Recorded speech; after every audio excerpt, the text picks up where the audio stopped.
Hello, my name is Dr. Shuping Ji. I'm an associate professor of pediatrics, chief of pediatric cardiology, co-director of the Heart Center for Children, and director of the cardiovascular imaging and research laboratories at the St. Christopher's Hospital for Children and Drexel University College of Medicine. The topic of my presentation today is hypoplastic left heart syndrome. I want to use this as an example to illustrate the challenges and opportunities in the management of complex congenital heart disease in the current era.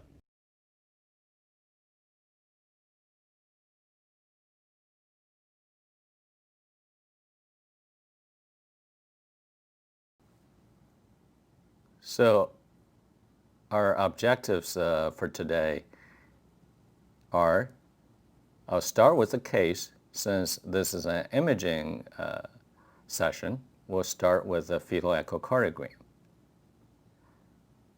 Then we'll discuss the natural history of left ventricular outflow tract obstructive lesions, causes of hypoplastic left heart syndrome, or HLHS, the diagnosis, management strategies, outcomes,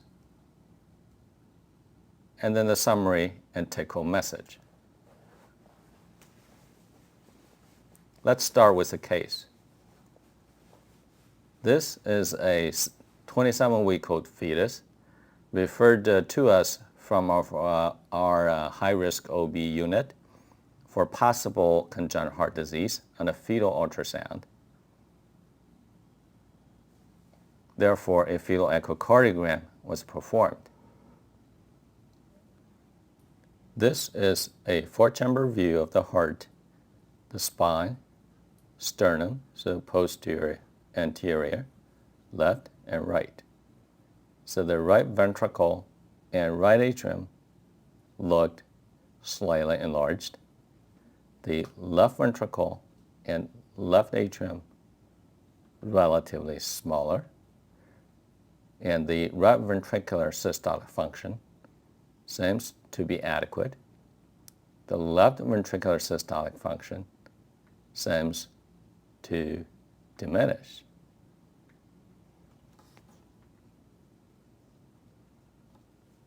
Here is a cross-section of the aorta. You can see that the aortic valve is thickened, dysplastic, and appears to not move that well.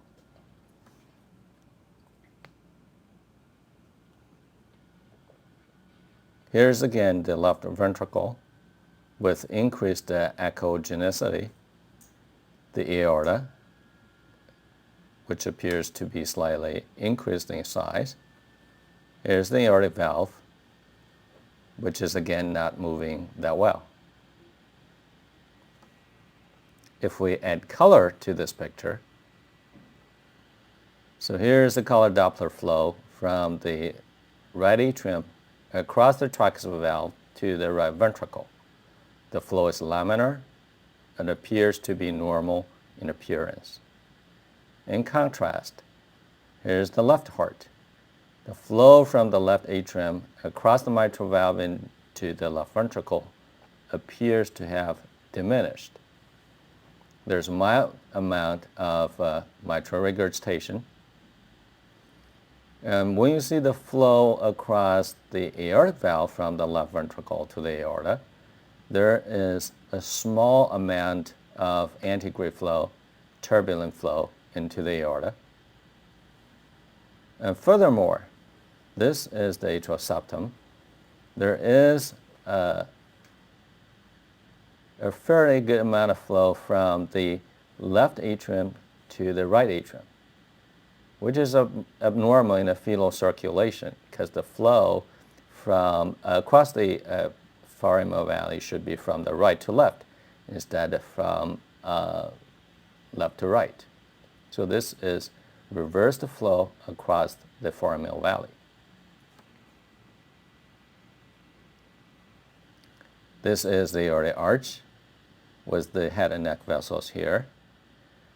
Again, you can tell that the flow across the aortic arch is from descending aorta back to the ascending aorta. So this is abnormal, obviously. This is retrograde flow in the aorta.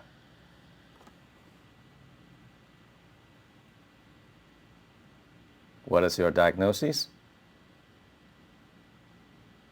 So this is a fetus with severe aortic stenosis. Now, what about the history, natural history of this disease? This is a study done by Hohenberg and colleagues a few years ago to look at the natural history of left ventricular outflow tract obstructive lesions in fetuses. When you look at the size of the left ventricle in this disease over gestational period, if the left ventricle started normal in size or close to normal in size, and the progression is adequate over the gestational period, the left ventricle will grow into adequate size into a biventricular circulation. If the left ventricle started as a small ventricle and does not progress adequately during the gestational period, these ventricles will not grow into a normal-sized left ventricle. These fetuses will develop into hypoplastic left heart syndrome. If the left ventricular size is somewhat borderline, obviously some will progress into an adequate sized left ventricle with a two ventricular circulation. Some will develop into hypoplastic left heart syndrome with a single ventricle palliated pathway after birth. There are additional risk factors to differentiate these two groups. So the risk factors for hypoplastic left heart syndrome include a small mitral valve, a small aorta, slow in the growth rate of left heart structures, reversed or bidirectional flow across the foramen valley, and finally, retrograde flow in the aortic arch. Therefore, in the case that was presented, this fetus is very likely to develop into hypoplastic left heart syndrome.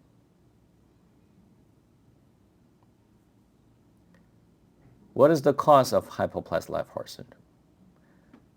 As you know that so far, there's no genes or genetic causes that has been identified to lead to the development of hypoplastic left heart syndrome. However, from clinical observations and serial fetal echocardiographic studies, we know that if there's altered flow into the left ventricle, for example, if you have a decreased flow across the foramen valley or decreased flow across the mitral valve in the form of mitral stenosis or mitral atresia, or decreased flow across the aortic valve, such as aortic stenosis in our case, or aortic atresia, the flow into the left heart will be diminished. Therefore, hypoplastic left heart syndrome may develop. Why is hypoplastic left heart syndrome important? Well, in the current era, congenital heart surgery has been extremely successful. It has been a safe and effective therapy for most, if not all, type of congenital heart disease. Here's an example, a simple congenital heart defect, ventricular septal defect. Over 1,000 cases, the discharge mortality is only 0.6%. Complex congenital heart disease, tetralogy flow, over 500 cases, the mortality is 1.9%. Fairly complex heart disease, transposition of the great arteries, over 300 cases, the discharge mortality 4%, reasonably safe. What about hypoplastic left heart syndrome? We know that there are 3 stages of palliation. Stage 1 Norwood procedure, Stage 2 Glenn procedure, and Stage 3 Fontaine operation. For Stage 1 Norwood procedure, over 700 cases, discharge mortality over 21%. Stage 2 Glenn procedure, discharge mortality 2%. Stage 3 Fontaine procedure, discharge mortality 4.4%. So if you add all these 3 stages up, the total mortality for palliation of hypoplastic left heart syndrome is approaching 30%. So hypoplastic left heart syndrome is one of the final challenges in the treatment of congenital heart disease. How do we make the diagnoses? We know that clinical information is extremely important. History and physical examinations are very important in the diagnosis of this disease. ECGs and chest rates are helpful. Since this is an imaging session, we know that 2D and Doppler echocardiography are diagnostic of this disease. This is an image of a patient with hypoplastic left heart syndrome. The left ventricle is small and muscle bound and does not form the apex of the heart. The left atrium is also small. In contrast, the right atrium and right ventricle are enlarged. This is an image of the aortic arch in the same patient. So the aortic arch is very small for the ascending aorta. The transverse arch and descending aorta are not as small due to the retrograde flow from the ductus arteriosus. This is a color Doppler flow image. There is a small amount of flow from the left atrium to the right atrium. So this is a child with hypoplastic left heart syndrome with a restrictive atrial septum.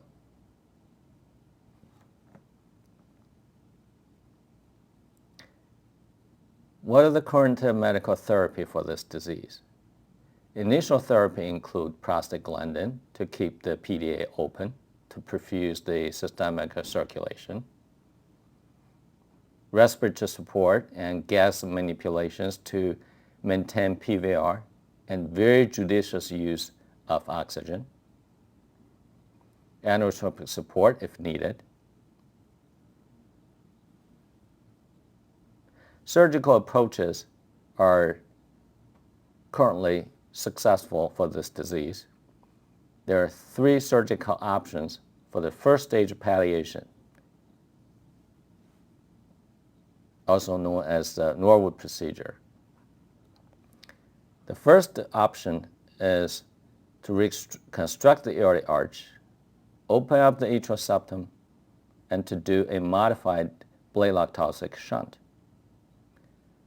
Second approach, to do a right ventricle to pulmonary artery shunt. And a third approach is also available to do a stenting of the ductus arteriosus to band the PA, pulmonary artery bilaterally, and to open up to stent the atrial septum.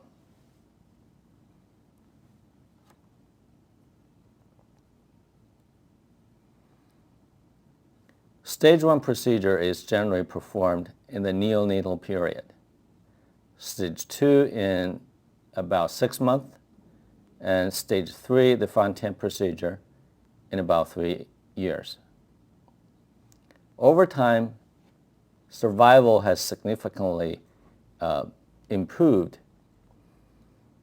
We know that in the 80s, when Norwood procedure was first performed, survival is only about 30% over time. In the late 90s, about 40%, mid-90s, about 50% survival, late 90s, over 60%. Currently, in most of the current series in the literature, survival has reached about 80%.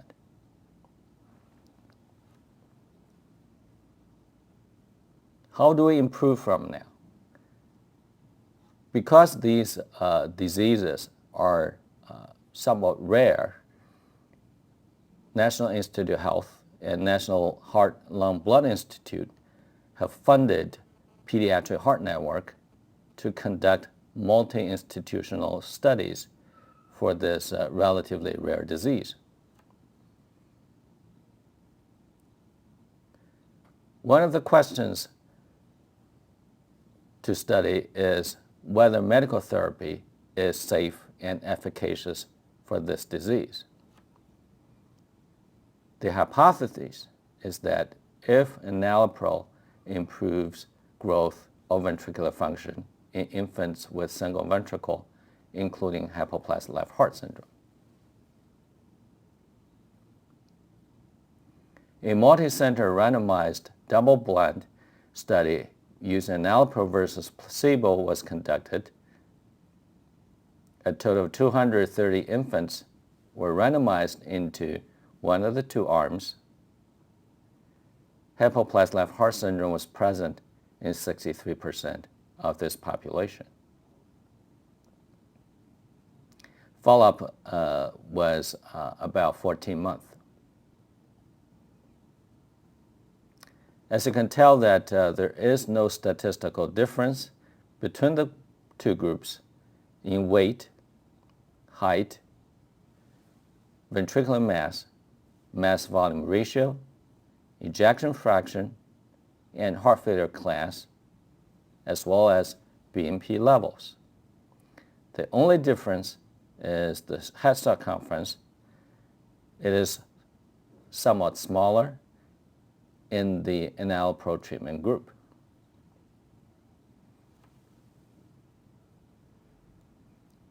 Therefore, the conclusion of this multi-center trial is enalapril does not improve somatic growth, ventricular function, and heart failure severity, but it is associated with smaller head size.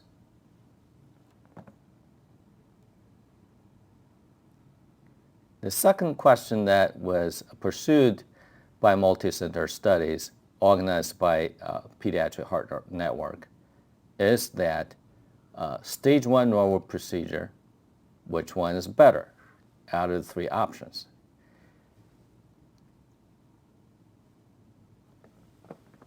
From 2005 to 2008, a total of over 900 newborn infants were screened. Over 600 were eligible, and finally over 500 were randomized into 2 arms, a modified BT shunt group and an RV to PA shunt group.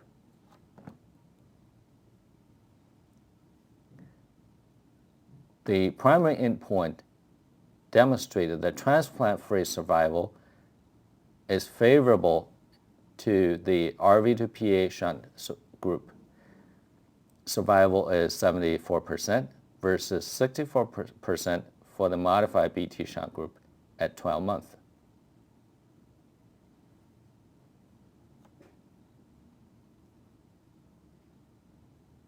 However, the RV to PA shunt group had more complications, with 240 interventions versus 180 interventions in the modified BT shunt group. Furthermore, at 2 years, the survival benefit of the RV to PA shunt group disappeared, with 68% survival versus 64% survival in the modified BT shock group. This is a very important study, and we should also congratulate our surgical colleagues for conducting their very first randomized clinical trial in pediatric heart surgery. And this study was published in New England Journal of Medicine in May of this year.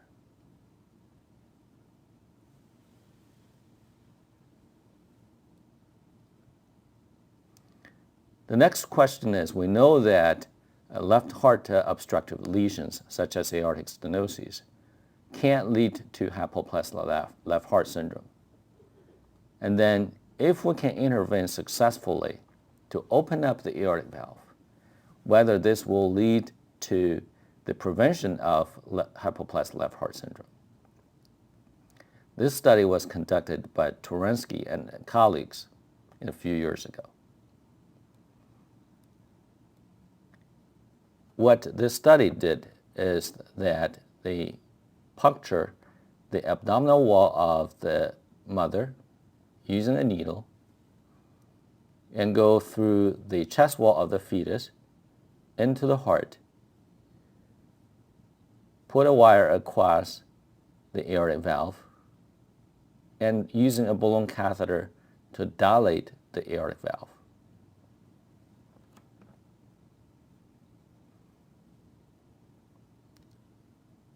This is their result. A total of 70 procedures were performed. Over 50 of the procedures were successful, 18 failures. Of all the successful procedures, 17, or about a third, achieved a biventricular circulation. Less than 30 fetuses still had a hypoplastic left heart with a single ventricle circulation. On the contrast, the 18 fetuses with no success in this procedure almost all developed into hypoplastic left heart syndrome. It is apparent from this study that fetal intervention to dilate the aortic valve is feasible. And in a subset group of patients, these can help to prevent hypoplastic left heart syndrome from happening. And for these fetuses, there is hope that they can achieve a biventricular circulation. However, how to select this group, this subset of patients, is an area of active research.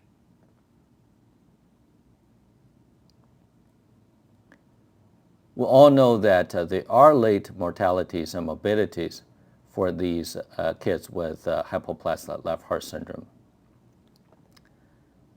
They include atrial arrhythmias, protein-leuthine enteropathies, or PLE, liver dysfunction, progressive ventricular dysfunction, congestive heart failure, or stroke. Therefore, these children were palliated but not cured. Furthermore, they have decreased the exercise capacity in these children with hypoplastic left heart syndrome. The maximum VO2 were diminished as a group relative to normal group.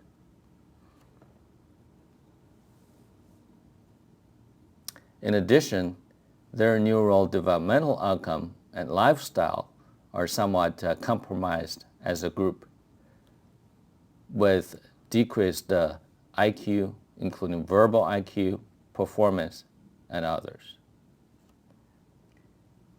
So to summarize, there are many challenges and opportunities for the management of hypoplastic left heart syndrome. We don't know the etiology of this disease. Therefore, we don't have any preventive strategies for it. We do know the natural history of this disease and how disturbed the flow can lead to hypoplastic left heart syndrome. Surgical intervention is available and effective, however, with somewhat relatively high mortality and morbidity. There are areas of active research, including how to optimally manage these children medically, surgically, how to prevent complications, and how to improve quality of life and growth and development. These children were treated, palliated, but certainly not cured. And finally, how to use the limited resources to take care of these children with hypoplastic left heart syndrome and other children with congenital heart disease is another challenge and hopefully another opportunity for all of us. Thank you very much.